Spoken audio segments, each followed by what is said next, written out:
one of the awful cliches in introducing somebody is that this person needs no introduction. But having said that, I'm going to introduce you nonetheless. Ray O'Kane is, she leads the self-harm team at Belfast Trust. She's been involved in work with people with profound enduring mental health difficulties for a very long chunk of her career. We come across her and her colleagues at Serious Adverse Incident Reviews regularly, and we've had multiple actual and virtual case conferences about people that we're really very worried about and we're working towards creating a safety package for. And we're very appreciative of Maria's support both in kind and in fact for our service, and to consult to us from time to time on difficult cases, her and her team. And she's here today to talk about personality disorder and such like, and anything else that she fancies. Give us a rendition on for the next hour. Maria, the floor is yours. I don't know, can you hear me all right, yes? Yeah. Up at the back. Yes, okay. And I'm not whipping the baby, no. I'm Maria O'Kane, consultant psychiatrist, and as Berg said, I'm clinical lead for the Self-Harm Personality Disorder Service. And I have been asked to come and talk, I think, about the work that's being done in Belfast. But to give the background to that, what I've done is started off by really talking about the personality disorder strategy, because you'll all be fairly au fait, I think, probably with the Protect Life strategy around self-harm and suicide prevention. And this is one of the other strategies that kind of interweaves with it a wee bit. And I think it causes difficulty sometimes in that, what people will say to me is, but not everybody who has a personality disorder self-harms or has suicidal intent, and that's right. But probably about 85 to 90% of people actually do. And I think it's important just to understand that these two strategies have to run hand in hand. I don't. If you want to stop me to ask me questions on the way through, we'll do that. So I go through these slides just first of all, and then if you want to as well ask me specific questions about what goes on in Belfast and even regionally with the other personality disorder teams, I can tell you a bit about that as well. And just to say, the reason I'm involved with this is because you'll all have heard of the Bamford strategy for mental health and learning disability in Northern Ireland. So I chair the personality disorder strand of this, along with, and then with other people in part of the adult strategy. So that's what my involvement also is. Now,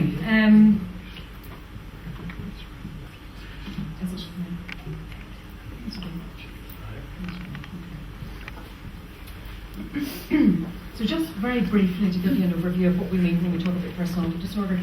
And there has been a lot of controversy recently about DSM-5, which is the diagnostic criteria that's used in America mostly, but is used for research purposes throughout the world, and particularly the UK. And then the other diagnostic category is ICD-10, the International Classification of Diseases number 10, which was released in 1990 and is due for update in the next 2 to 3 years. And essentially what they tell us to do when we're diagnosing personality disorders, to think about it under these headings. So essentially what you have to concentrate on is, does the person present with persistent difficulties in the way that they think about things? Do they have chronic mood difficulties? Do they find that from one day to the next, and sometimes 1 hour to the next, they really don't know what form they're going to be in? How do they get on interpersonally with other people? Do they struggle with that a bit? And in terms of their impulse control, what's that like? Do they find that they can impulsively take notions to do things like harm themselves, steal things occasionally, not very frequently, or change their mind about things and then find that they get themselves in quite hot water over the back of it. Now, the diagnostic criteria would say to us that essentially you make the diagnosis on the basis of 2 of these things being present, but I think that's going to change over time, and what really starts to come through is that there will be some kind of spectrum of all of this, probably in ICD-11, and it will be mild, moderate, severe, and it won't be subcategorised then to the same extent beyond that. And I suppose for a lot of the people that we would be dealing with, and I'm sure some of the people that you're dealing with, these symptoms are there, and what we tend to find is, you're supposed to make the diagnosis based on 2, but actually the majority of people that we would deal with 4. They don't normally just have 2 of these parts to it, and they can wax and wane a bit. The other thing to say is that I suppose what we do know is that with maturity, some of these things settle down. So impulsivity gets less persistent and pervasive as you get older, which is good because it's one of the things that certainly causes us concern whenever we're dealing with people, and must cause you concern as well, because you must have callers who impulsively ring up and say that they're very strong impulses basically to harm themselves, hang themselves, do whatever, and that I think can be quite difficult and worrisome to work with.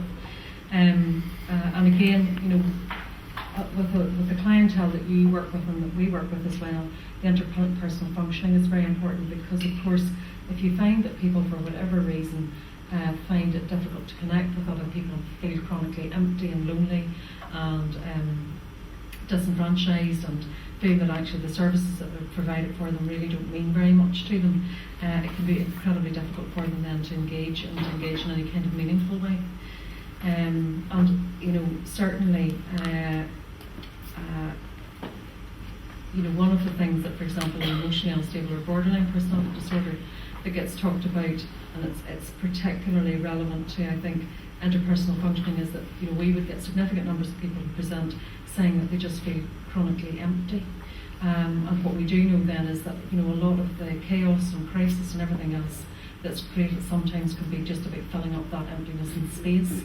And the difficulty, of course, then is when you get people to stabilise and maybe to become a bit less impulsive and to be, less chaotic in terms of how they run their lives. What you'll find is that the emptiness and the depressive symptoms and everything get an awful lot worse, and of course that then brings its own difficulties. So these things are all interrelated, as you know, and I suppose part of what we do is try to comprehensively manage this.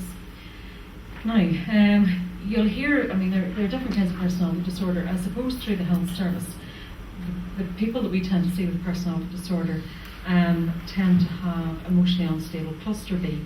Cluster B, again, defined mostly by the Americans, and breaks it down in terms really of how people interact in an interpersonal way.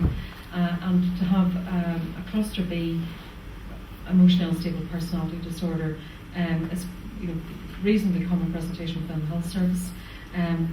Through criminal justice, they tend to see people who have antisocial personality disorder, those who present with the four features that I talked about, but the extra layer of really finding it really difficult to experience guilt and shame and remorse and any kind of sense of anybody else's feelings or the impact of what they're doing on them. In addition to then quite antisocial behaviour at times, in relation to violence towards other people or recklessness or something that brings them into contact with criminal justice. For those who are emotionally unstable, as I say, they tend to have four characteristics, but layered on top of that tends to be this awful sense of, as I say, emotional distance,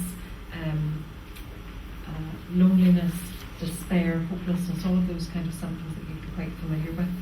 And then the others tend to present a bit less. And I suppose some of the people that we at times find it difficult to deal with in particular are those with paranoid personality disorder, because if you have huge sensitivity to dealing with the world around you and feeling that everybody who is trying to help you is actually trying to attack and undermine you in some way and actually can't be helpful to you, it's really difficult then to engage with services. And I don't know whether you have much experience of that through the calls that you take, but I imagine at times you must hear people who say to you, that really nobody's being helpful to them at all, and maybe they're not, maybe that is a reality, but also that, even when they're trying to explore that help, that actually they feel really quite threatened by it and find that extremely difficult.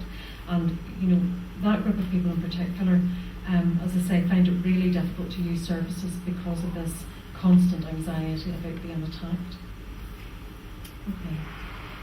I'm not sure what happened with this one. Well, that's just to reiterate what's gone on before, this idea of cluster A, cluster B, and cluster C. Okay. Now, and those are the kind of feelings and triggers that are around, I suppose, in terms of what provokes people into, beginning to feel suicidal or hopeless, or provokes them into crisis. And you'll all be very familiar with all of those in terms of what tends to set these situations off.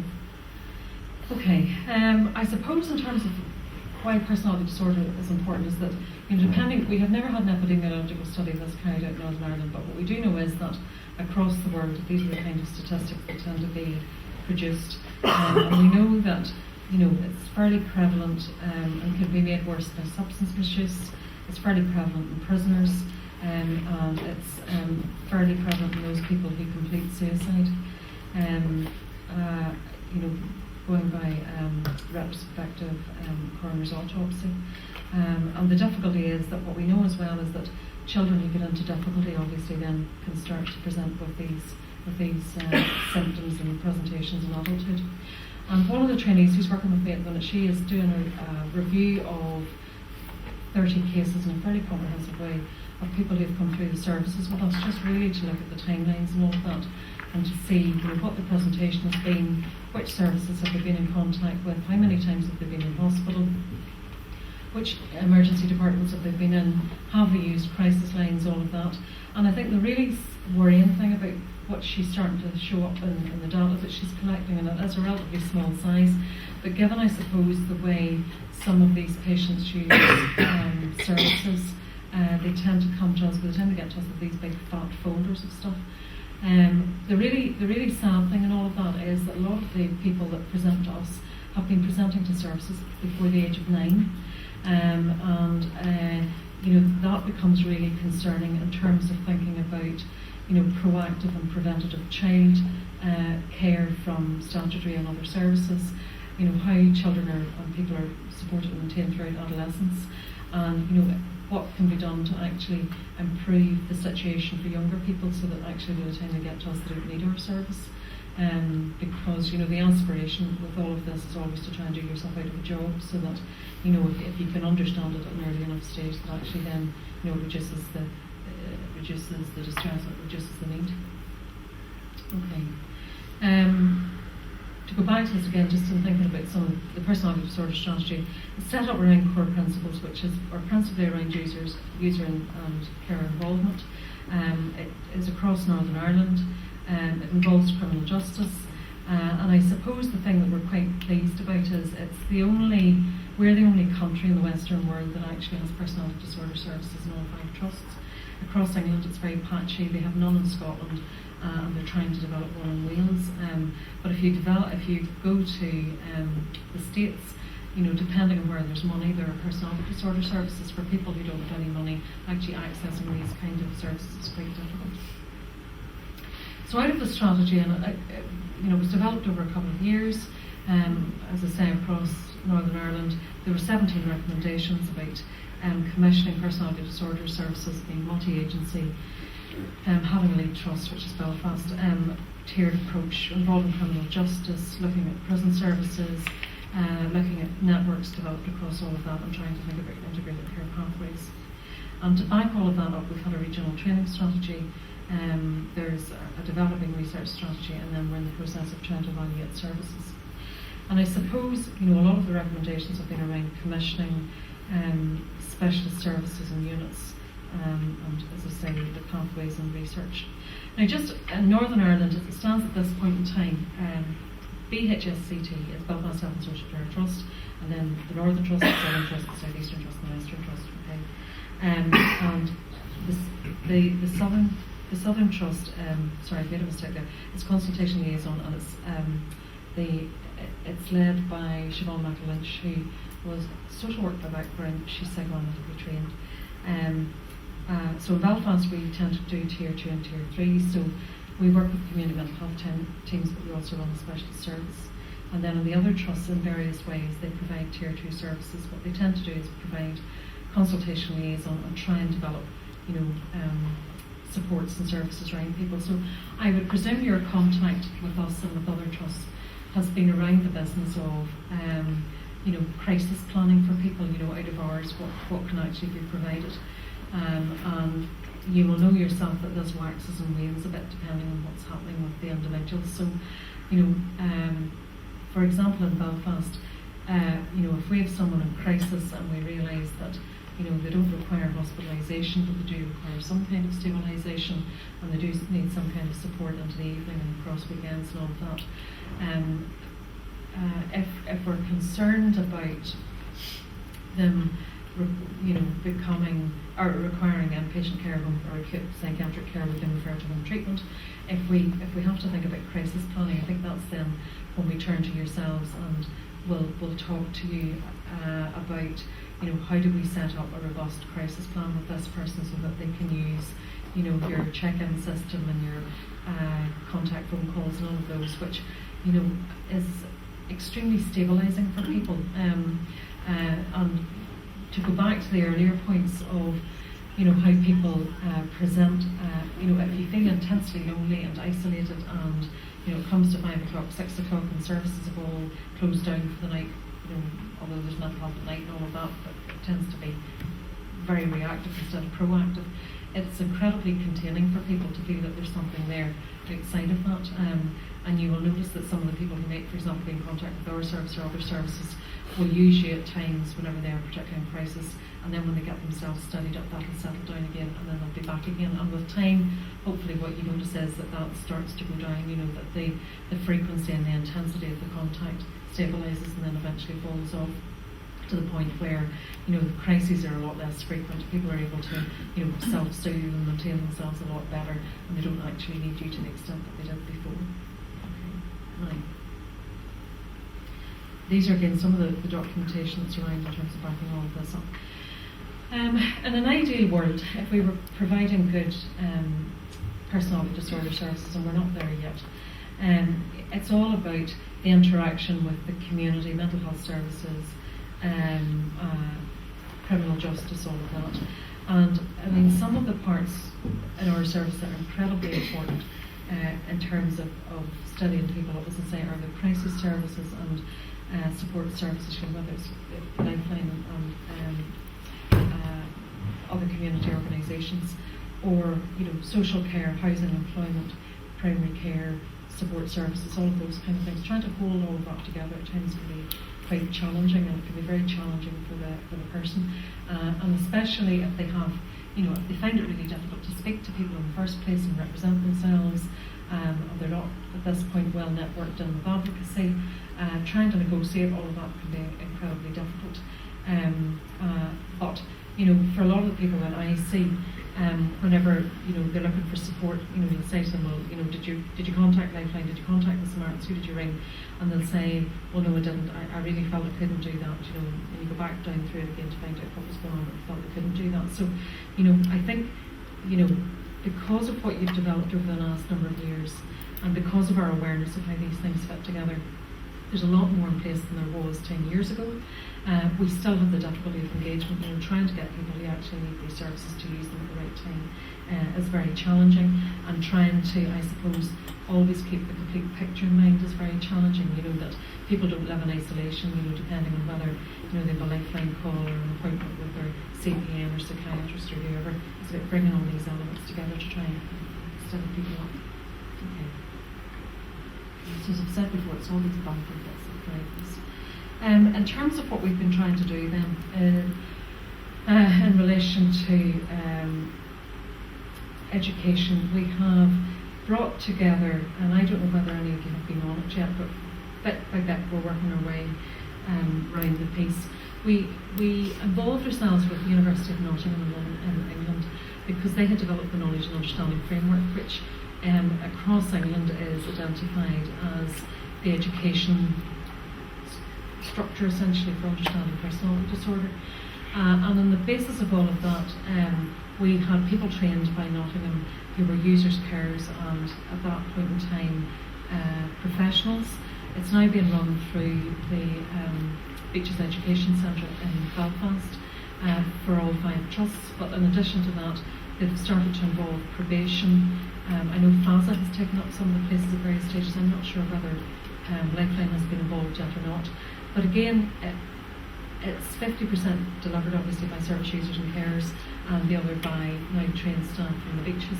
And that has been incredibly powerful, I think, in terms of just raising awareness of some of the difficulties that these people face, helping the conversation about it, And I think certainly I start to notice a change in the ground just in terms of attitudes, you know, because again, one of the things I'm sure that you hear whenever people ring you is about how difficult it is to actually, you know, penetrate certain services because of the attitude towards, you know, having a diagnosis of personality disorder and having certain difficulties. So I bet this has been useful in trying to break this down. This is all just with various documents that are there. And I suppose what we do know is if you can bring everything together at an early enough stage, you know, you can reduce some of the difficulties in terms of conduct, education, educational failure, you know, fewer children in care, all of those kind of things that are important that, you know, then lead on to them having difficulties in later life.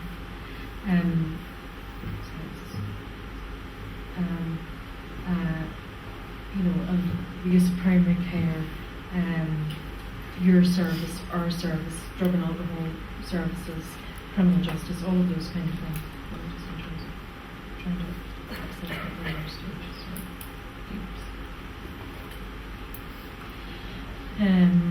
For some people, unfortunately, we're not able to contain them well enough, and that becomes extremely problematic. And I suppose then what we have to think about is what happens beyond us. And at this point in time, what we tend to do is commission services in England. So at any given time, we will have a few people who will back and forth there, you know, to use the hospital system there particularly. But I think we're a lot more focused in the use of that than we were before. And we tend to send people, I suppose, for two different reasons. Either for very active treatment, and I suppose the place that we tend to use for that is the Castle in Surrey, which is part of the West London Mental Health Service, and that's been running for about 50 or 60 years as a therapeutic community.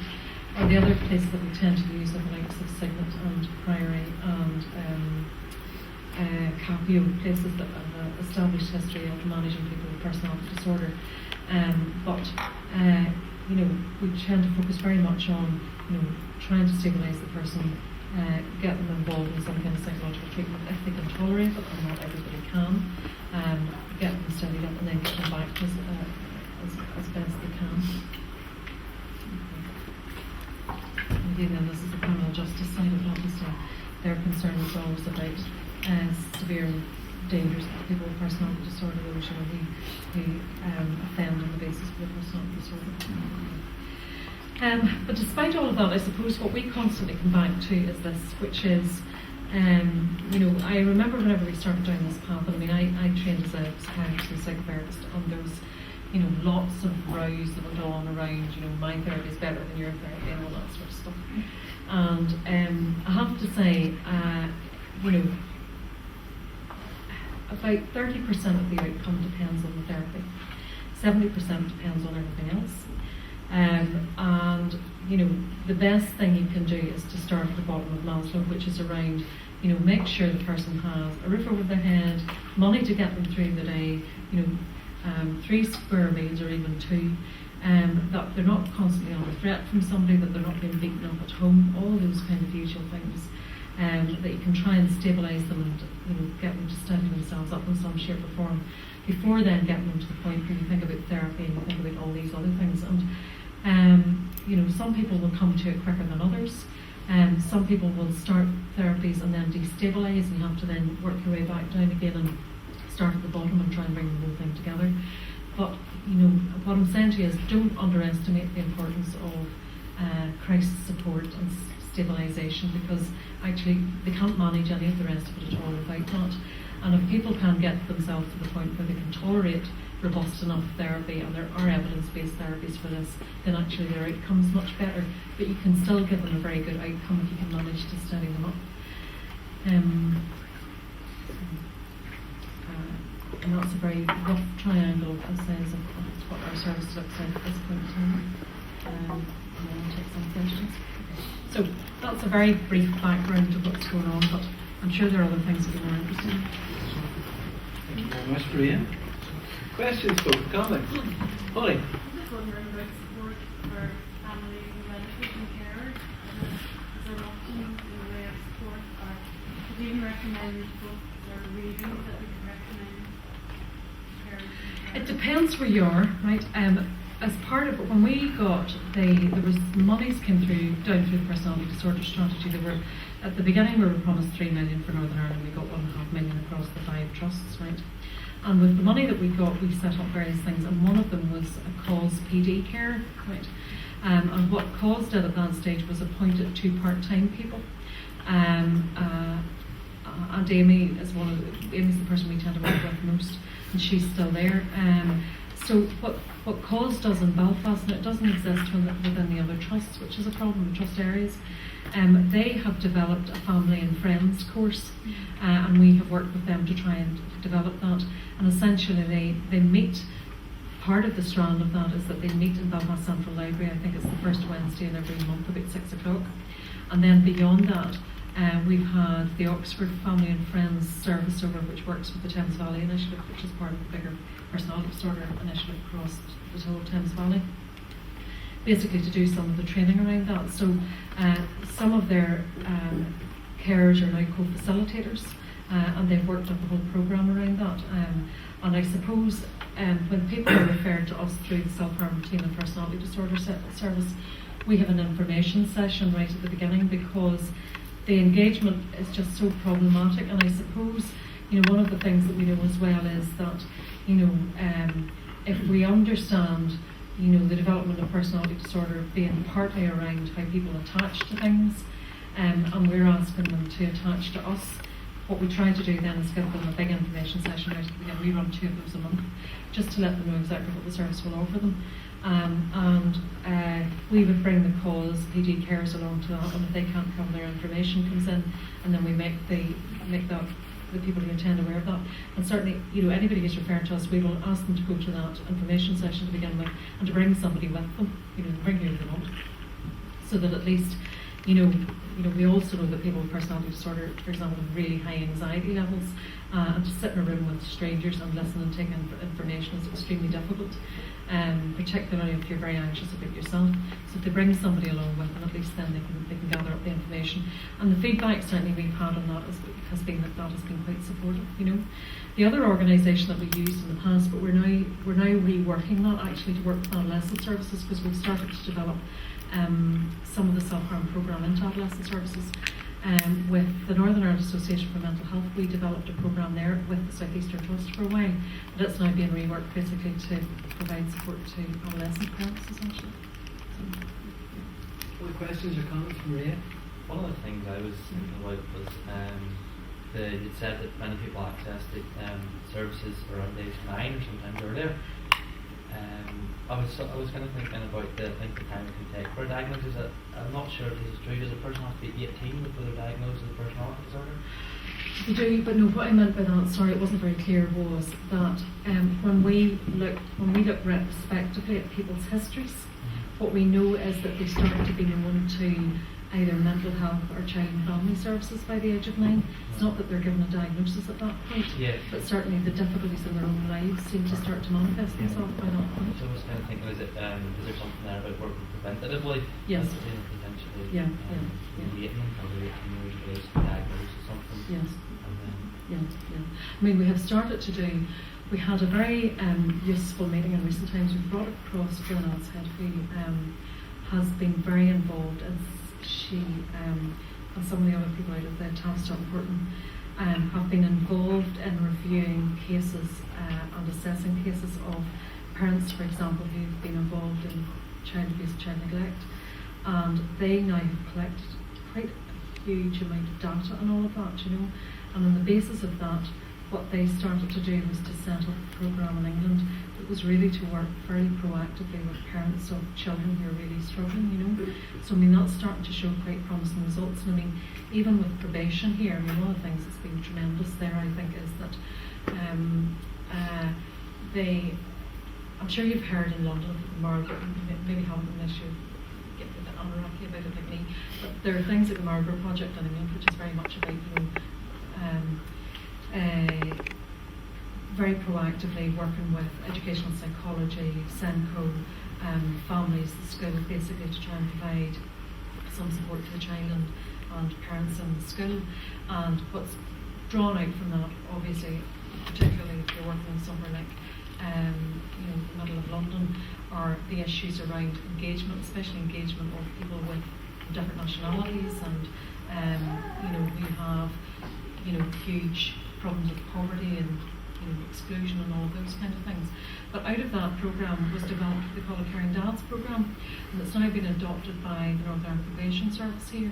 And it was quite interesting because I was assessing somebody yesterday, and he was on the family landing. They've now in the last 2 months developed a family landing in the Gallery. And the guys that go there all must have children. They all must agree to be drug and alcohol free. Significant proportion of them have personality disorder. And the time that's spent there is really around them thinking about, what changes do they need to make in their lives, really to be better parents to their own children. But also, how do they integrate all of that so that they reduce their own offending in the future? And when you talk to the people who are there, the prisoners who are there, they're incredibly enthusiastic about it, and they can start to see a difference. So, I suppose the thing that troubles me slightly is, it can be done in prison, and we're not managing to do it particularly well in the community. But on the back of some of the work I suppose we started to do with Gwen is to try and, one of the things we're proposing to do over the next few months is to set up joint mental health and child and family clinics, basically as consultation and assessment, to see if we can actually be a bit more proactive in doing some of that work at an earlier stage. Because I suppose one of the things you learn, and you probably know it in your line of work as well, is that actually a little can go a long way. If you can give somebody the right start and point them in the right direction, actually the whole thing just starts to get itself in terms of the advantages that they get. So.